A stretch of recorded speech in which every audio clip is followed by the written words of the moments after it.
Frozen 2 was directed by Chris Buck and Jennifer Lee, and it basically furthers the story of sisters Elsa and Anna, and also the character of Olaf, and it puts them on this really great adventure that I don't want to give away too much. And in the respect of telling a story that really furthers the lore and furthers the ideas behind these characters, this film is very warranted. It definitely earned that, and I think it is warranted that we had a sequel after seeing this film, because there is a lot more to learn that is very cool, and you can kind of geek out about the world and the characters, and I love that about this film. Of course, the voice actors of Kristen Bell and Idina Menzel did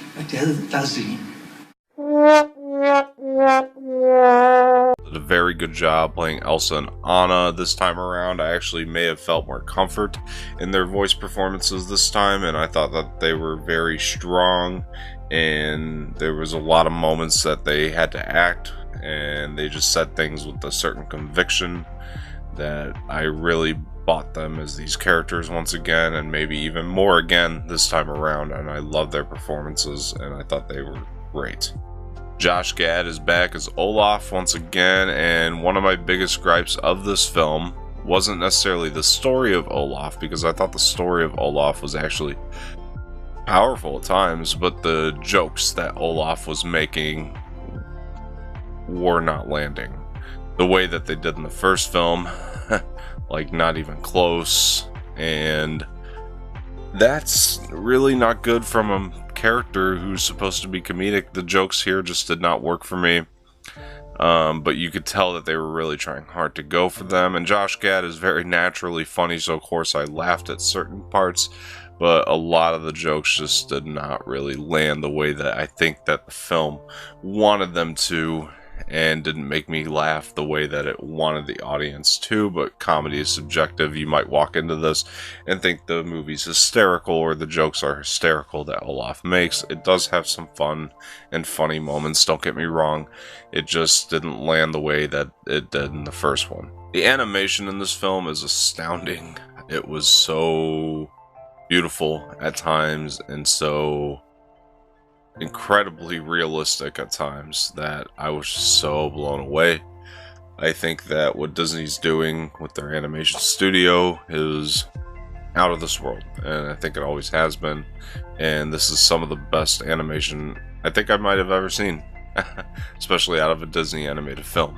This movie honestly pulls you in instantly. You're in with the story, and you're excited about it, and you're excited to go on another adventure and just have fun with these characters again, and you definitely do. This film also has a lot of darker tones than the first, and I thought that was a very interesting choice for a kids film, and I was appreciative of that. And I thought that the story of Elsa and Anna really was driven forward into darker places, into emotional places, and just places that I think is good for kids to be sort of subjected to. And I find that to be very interesting that the filmmakers decided to go to certain places with this one. That's not to say the first film did not have very big themes. This one just has maybe even bigger themes that they were trying to tackle, and I appreciate the risk taking on their part. On top of some of the humor not landing, or a lot of the humor not landing, another big problem that this film has is definitely the musical numbers. I found that there were way too many of them, and I really kind of lost interest in the film. So not only do you have a problem with musical numbers that honestly were not nearly as iconic as the songs in the first film, and again, there were too many of them, you also kind of have a pacing problem every time one of these would pop up. And I didn't feel like the music did that in the first film. I thought the music drove the story forward. Here it does, but there was so much of it that it was just hard to kind of keep my interest in it at those times. And I think it's a big gripe that I have with it, and it kind of sucks because I really, really wanted to love the music in this film the way that I did in the first film. I thought the music was fantastic. I thought it was very well written. Every song seemed to have a really great hook to it. but this time around it just didn't land for me. And also there are a couple side characters that I wish they would have done a little bit more with in this film, and that was also very disappointing. Overall, Frozen 2 was a pretty good, emotional at times, very fun time at the theater. And I do recommend that you see it with your children, and I think that they'll enjoy it very, very much. And it's still a fun movie for kids.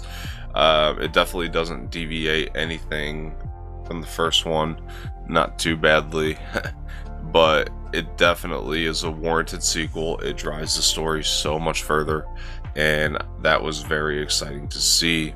I really like to see Elsa, try to learn her powers and, learn her place a little bit more. And that was all very, very good stuff that you obviously know from the trailers. And it was executed just as well here. I'm going to give Frozen 2 a B. Guys, thank you for tuning in to the channel. If you want to continue to support it and see more content, please hit that like button below, hit the subscribe button below, leave some feedback in the comment section. I do appreciate that. And I'll also be leaving my Twitter and Instagram in the description below, so be sure to follow me there. This has been a review of Frozen 2. I've been Don Martino, and I will see you guys next time.